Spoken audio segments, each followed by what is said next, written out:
Wheaties presents Dimension X. Adventures in time and space, transcribed in future tense. Dimension X.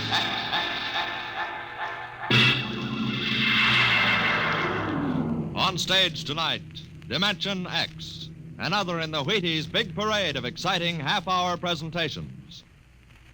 I'm thinking of a girl. Very pleasant person, very attractive, too. She has cool hands, a nice voice, and a gentle manner. She's crisp and efficient, but she needs help badly. She's the American nurse, and her problem is this. There just aren't enough like her to go around. Not enough nurses for the hundreds of important nursing careers now open in hospitals, industry, research, the armed forces, and private duty. Now, you may not know the girl I mentioned, but perhaps you know someone very much like her. A young girl with at least a high school diploma, of good health and character. If you do, tell her this. America needs 50,000 student nurses this year. Tell her you think she might be one of them. If she agrees, have her stop in at the hospital nearest to her. She'll never regret it, and neither will you.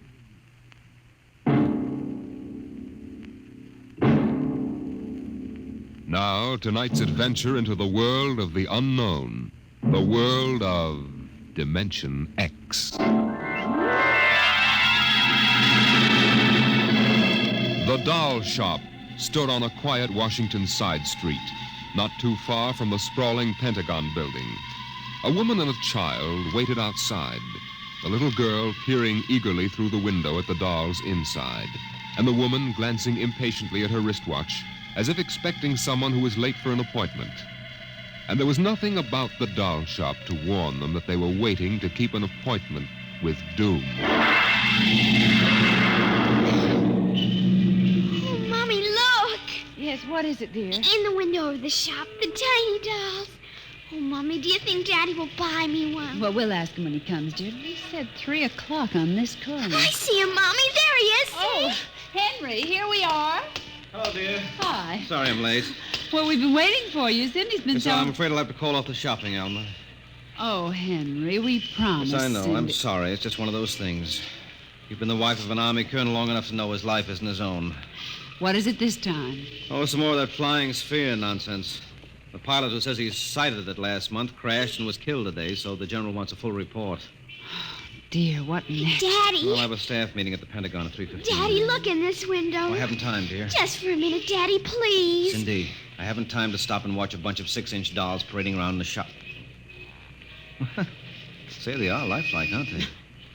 Look at that, Alma. Dolls are marching around like a regular review. They've even got their own little band. Henry, your staff meeting. Oh, yeah. Yes, I've got to run. Now, look, don't go spending a lot of money on that nonsense, Alma. No, dear. Bye. Bye, dear. Bye, Cindy. Bye, Daddy. Oh, Mommy, look. Look, the band's going to play. Aren't they wonderful, honey? You know, it's funny. I must have stood on this corner 1,000 times, and I've never even noticed this shop before. Good evening, children. Oh, well, good evening. Mommy, he talks awful funny. Hush, Cindy. Would you like to step inside the shop of Santor Perigi? Well, yes, we would. This way.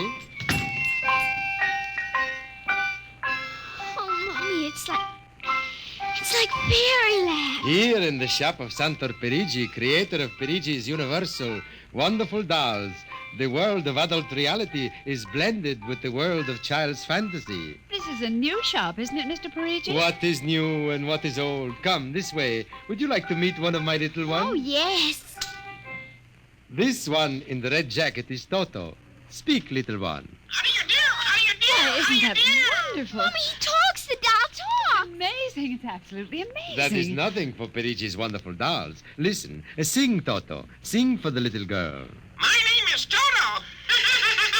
Cindy, listen. Sing, Toto. Men are big and tall. Dolls are very small. When men begin to fall, the dolls will rule them all. Oh, Lord! Toto, more! Well, how do they work work, Mr. Perigi? How do they work? That is the secret of the great Perigi, greatest of all doll masters. To make an ordinary doll is nothing. To make a perfect replica, that is something. But to make a doll with intelligence, that is the work of an artist, huh? Well, yes. Well, they must be very expensive. Madame, when I construct a doll like Toto, I cannot bear to be parted from him permanently. So instead of selling, I rent my little people. You rent dolls? Precisely. $10. I have but one request. When you grow tired of my dolls, you must return to me in good condition. Oh, Mommy, could we take him home? Take him home! Take him home! Take him home! Oh, look, Mommy, look. He's bowing and dancing. Oh, Mommy, he wants to come. Please, I'll take such good care of it, please. Well, honey, we'll have to deal with your father later, but... Well... Oh, Mommy! All right, wrap him up, Mr. Perigi. Oh, dear, I have a feeling when your father comes home, we'll be sorry. Be sorry! Be sorry! Be sorry! Be sorry!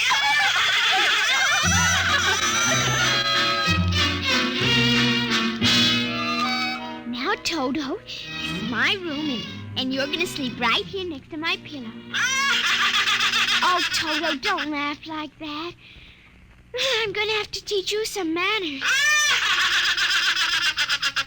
You be quiet, because my daddy will be home soon, and he's a colonel in the army, and he'll bust you to private if you don't behave. Now, you wait here. I'm going to introduce you to my puppy dog, Mr. Blister. So be good now. Here, Blister. Here, Blister. Come on, Blister. Come here. Mr. Blister, now this is Toto. Oh, dear, I don't think Mr. Blister likes you, Toto. Stop it, Mr. Blister.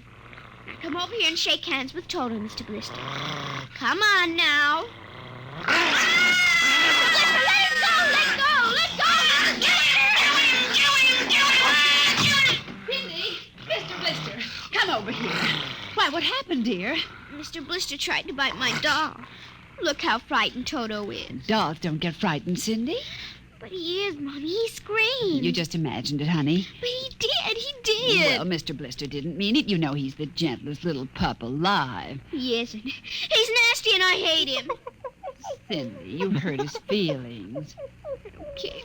He tried to buy my new doll, and I don't ever want to see him again. Ever. Oh, dear. All right, Mr. Blister, you come downstairs with me. Come on now. Cindy's angry at you tonight. I'll kill him. Why, Cindy, where did you hear a thing like that? Toto said it. Well, I see. Well, you've had an exciting day, honey. You brush your teeth now and go to bed. Daddy's coming home late, so we'll see you in the morning. Hmm? Good night, darling. Sleep well. I hate him, Mr. Toto. I hate him. Hate him! Hate him! Hate him! Hate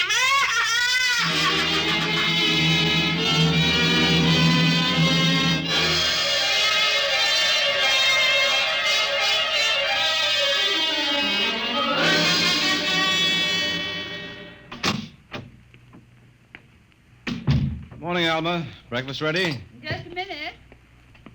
How was the staff meeting last night, dear? Oh, horrible bore as usual. Where's the little one? Up in her room. She'll be down in a minute. Oh, say, remind me to take some papers back to the War Department, will you? I left them in my strong box. Henry? You told me it was against regulations to bring secret papers home. Well, I had to finish some work for the old man. Nobody will ever know the difference. Well, I suppose not. Oh, dear, would you feed the puppy before we sit down? His bowl's under the sink. Where is he? Say, that's funny. Here's his supper from last night, only half eaten. Getting fussy. Blister? Here, Blister. Blister! Where the dickens is that mutt? Maybe he's on the back porch. Maybe. Here, Blister. Here, Blister. Alma. What is it, dear? Alma, look. Why, Henry. Is he? Yes, he's dead. But how? What happened? From the looks of it, he might have been poisoned. Poisoned? Who on earth would do a thing like that to an innocent little pup? I don't know. Let's see his dish. Oh, Henry. I don't understand this at all. Say, what's this? What's what? Well, look, there are pieces of broken glass in his food. Blue glass. Glass? Glass? Henry. Huh? Well, I just remembered something. What? It may just be coincidence, but in the bathroom this morning... What about the bathroom? Cindy's blue glass, you know, the one with the Mickey Mouse on it. Mm-hmm. It was broken, Henry. I found pieces in the wastebasket. I meant to ask her about it. Oh, Alma, for heaven's sake, you aren't suggesting that our little girl... Why, she loved Blister more than anyone. Not last night, she didn't. Why not? Well, he went after Toto. Well, who's Toto? Oh, her new doll. You bought her one of those dolls? Well, I just rented it. Rented it? Yes. Look, Alma, Oh, no. Oh, well, all right. Well, what's this got to do with Blister? He went for the doll, and Cindy... Well, Cindy said... Henry, she said she'd kill him. What? Well, that's ridiculous. It's true. Good heavens, a 9-year-old child putting ground glass and dog food? She'd have to be a monster. Mommy. Now, don't say anything. I'll talk to her. Good morning, dear. Morning, Mommy. Morning. Morning, Daddy. Hello. What's the matter? Nothing, Cindy. Sit down, dear. Yes, sir. Cindy, your mother tells me you broke your blue drinking glass. Oh, no, I didn't break it. Now, Cindy... I didn't. Well, now somebody broke it. It wasn't your mother and it wasn't me. Well, then it must have been Toto. Cynthia... Cindy, you know Toto was only a doll. Now, a doll couldn't have broken your glass, could he? Well? But he must have done it, Daddy. Cindy, you know how Daddy feels about little girls who tell untruths.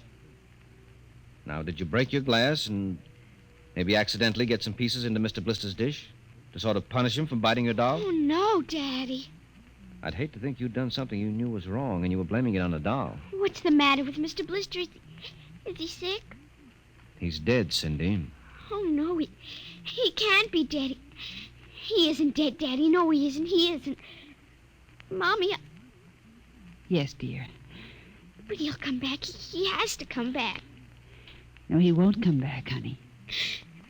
Not ever. No, Cindy, not ever.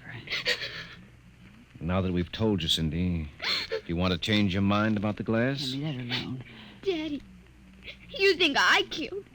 You see what you've done. The child feels guilty enough, Henry. Oh, dear, this is no time for feelings to interfere. Feelings don't know any time, honey. When they come, they just come. You go up to your room, honey. Daddy and I'll be up in just a minute. I don't want to. Please, Cindy. We'll be right up. Please. There, that's a good girl. And close the kitchen door behind you.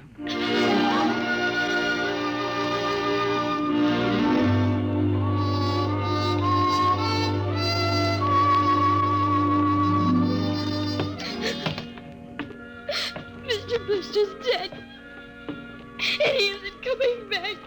Ever. Ever. Daddy thinks it was me, but it was you. It was you!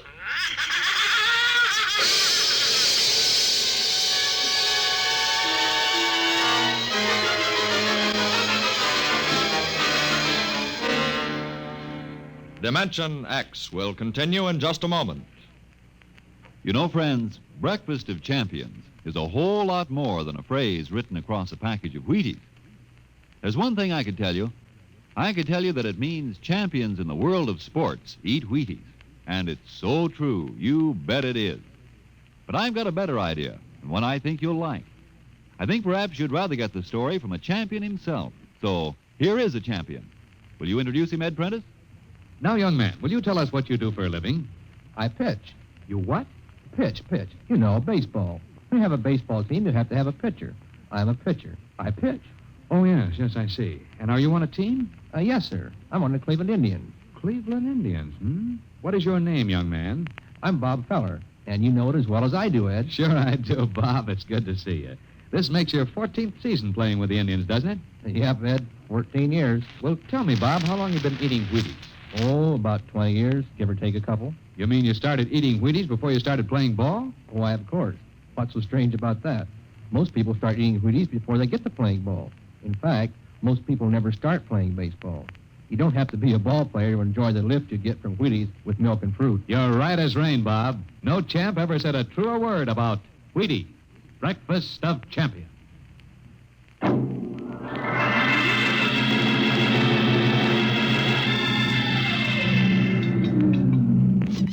Eat your supper, dear. I'm not hungry. Cindy, you scarcely touched your lunch. I don't feel like eating. is it, Mr. Blister? Oh, Mama. Cindy, answer your mother. Now, Henry, she'll work it out in her own way, dear. Oh, I don't know. When I was a boy, there was such a thing as discipline. Where this child is being brought up... Henry. Well, it's true. There's no respect. Lying. Oh, I don't know. Alma, what's happened to us? We were a nice, peaceful, happy family until you bought that cursed doll. Now who's blaming things on the doll? Well, it's true. Henry. You wanted to get some papers from your strongbox. What? Oh, yes. Excuse me. Will you try to eat something, Cindy? Now, darling. Yes, ma'am. Alma! Alma! Yes, Henry, what is it? Alma, it's gone. What's gone? The box, the strong box is gone. Well, it can't be. The door to your study's always locked, and you and I have the only keys. I know all that, and I tell you it isn't there. Well, who would I don't know, Alma. Those confidential reports, if they ever get into the wrong hands... Oh, I warned you about keeping them here. Oh, what if it ever came out in the open? Can't you see the papers? Army colonel, derelict in duty. Call the police, Henry. What, and throw my career in the wastebasket after 17 years? And we've got to find it ourselves. But it was there when I went in to clean this morning. Well, what about your key? Well, it's right here. I always keep it right with me. That's funny. Oh, no. But my other keys are all on the ring. You've lost it. I don't see how. Alma, how could you do it? Henry, please. Come on, we'll search the house. I can't think of anything else to do. Oh, dear, you're going to miss your staff meeting. Well, all right, never mind the meeting. My whole career goes up in smoke if we don't find those reports. Now, somebody get hold of your key and open that room. I know, Cindy. Oh, let the child alone. She's been through enough. You know she wouldn't do a thing like that. I don't know anything anymore. I don't know my own child. I don't even know you. Henry. All I know is that strongbox is gone with papers that are dynamite if the wrong person gets them. The question being who? What's that? Coming from upstairs. What's that blasted doll again? Something must have set it off. I don't know how the mechanism works. Well, for heaven's sake, let's go up and shut it off. Right.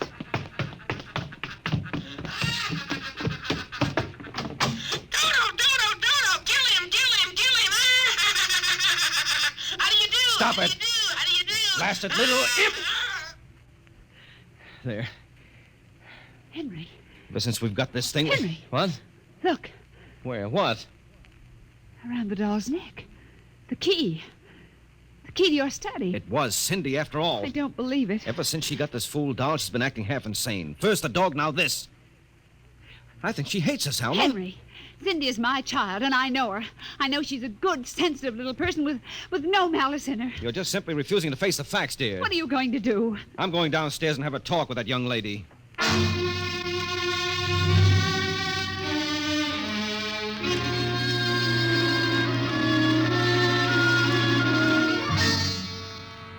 Cindy, you're not telling me the truth. Oh, yes, I am, Daddy. Now, all I'm asking is that you tell me the truth. Now, where is it? I didn't take it, Daddy. Honest, I didn't take it. I suppose you're going to tell me now that a little 6-inch doll took my strongbox and hid it. Well? Cindy, I'm speaking to you. I didn't take it, Daddy. You don't understand. Toto did it. Oh, he's terrible awful. He says things. He says he's going to kill everybody. Cindy, you're inventing It's things. true. At night when I'm sleeping, he stands next to my pillow and whispers things to me. Awful things. He told me he'd kill me, too, if I told him. Alma, I think this child is sick. I think she needs a doctor. She's frightened, Henry. She's trembling like a leaf. Come on, darling. We'll go up to your room. I don't want to go Now, up honey, there. Mommy'll stay with you. I'm afraid. He's up there. Who, Cindy? Toto. Well, he won't be up there for long. Mr. Toto is going right back to Perigi's wonderful doll shop before I lose my sanity, which means right now.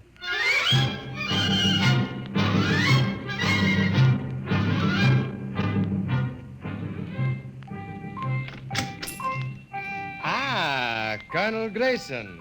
Welcome to the home of Perigi's wonderful doll. Are you Perigi? Santor Perigi, creator of the universal doll. The doll with the mind. The doll Yes, with... well, I'm returning one of your masterpieces. Oh? If you will step into the rear of my shop.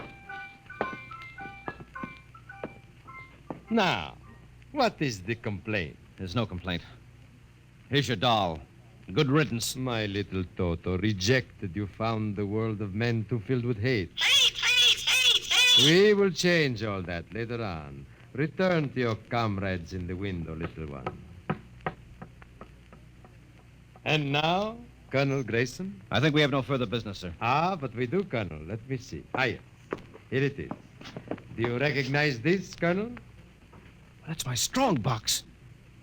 My little Toto is very clever, sir. Are you trying to tell me your doll stole that from me? Let us not say stole. I'm merely keeping it in custody. What's your game, Perigi? Blackmail. You give me what I want, I do not ruin your career. What do you want? Information. We already know something from the reports of the War Department concerning a certain strange-looking sphere reported by one of your pilots. What government do you represent? I represent Perigi's wonderful dolls, none other. I'm not so naive, sir. Perhaps I should explain. Each man hides something from the world. Each man loves something more than life. With the help of my wonderful dolls, I obtain personal information which enables me to control the men who control the world. Men like you. Hand over that strong I box. warn you, I have a gun. Give it to me. You are being foolish. Put down that walking stick. Now. No closer. Now!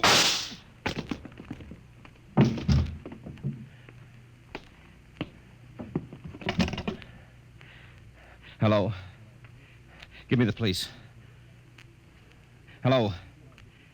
This is Colonel Henry Grayson. I've just killed a man.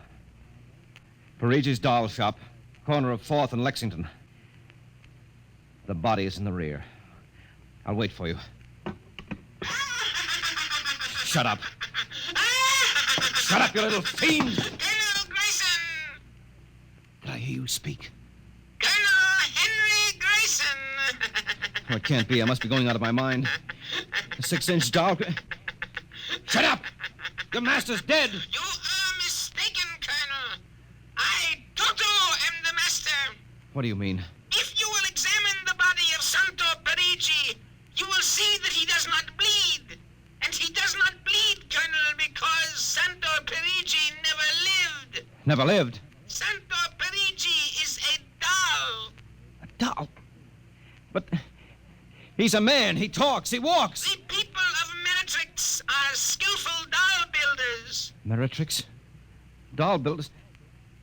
Who are you? I am Xanthus Imperator, commander of the legions of the third planetoid, Meritrix. Legions? Planetoid? My people and I, whom you regard as dolls, come from a tiny planet beyond the moon. What?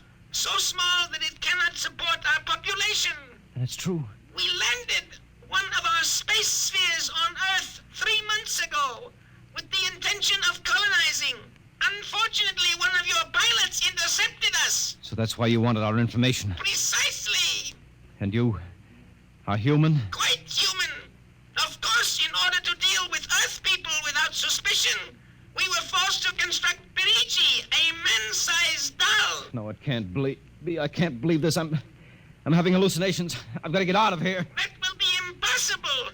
We have weapons of destruction quite unknown to Earth people. I phoned the police. They'll be here soon. By the time they arrive, my people will have prepared something quite shocking.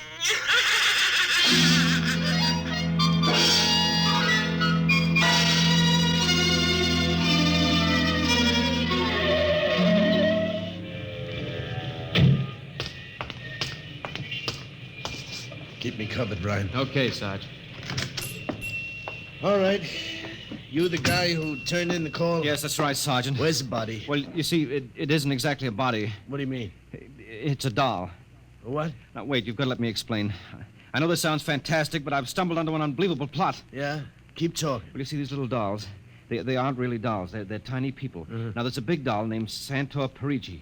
They're using him as a front to run this shop. He's off his trolley, Sarge. Now, look here. Now, listen, mister, we got to call it there was a murder here. Now, if there was one, where is the body? Well, it's behind the curtains in the back. Only, you see, it isn't really a body. It's a big wax dummy. It's all part of their plot to gain control of the world. Holy smoke, he's really off his rocker. Now, look, if you don't believe me, I'll prove it to you.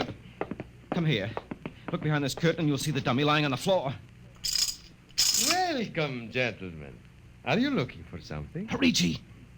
This is impossible. I smashed his skull. Do you know this guy? That's the one, the doll. What's your name, mister? Perigi, Santor Perigi, creator of the universal doll. Uh-huh.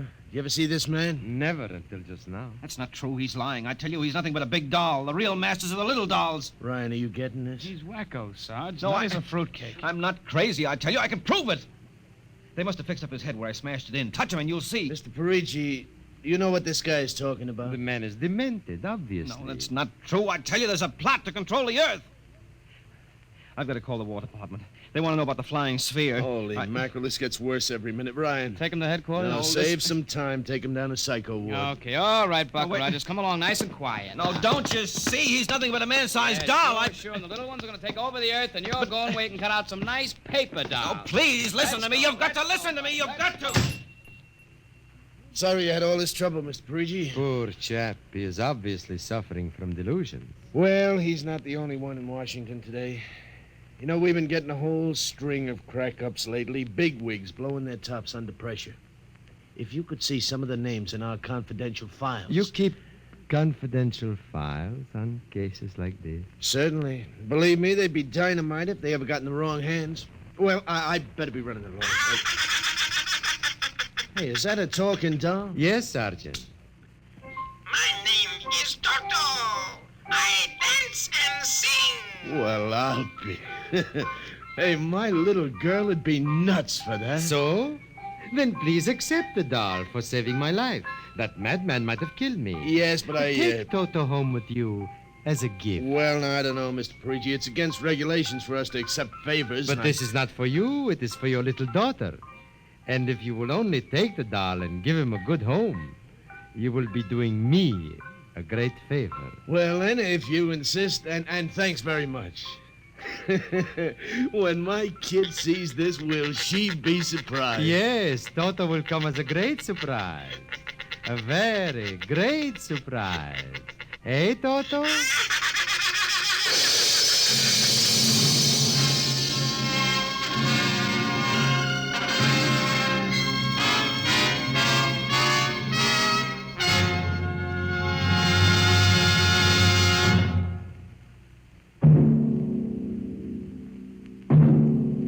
Tonight, Dimension X has transcribed Perigi's Wonderful Dolls, an original radio drama written by George Lefferts. Les Damon appeared as Colonel Grayson and Joan Alexander as Alma, with Ninice Alexander as Cindy.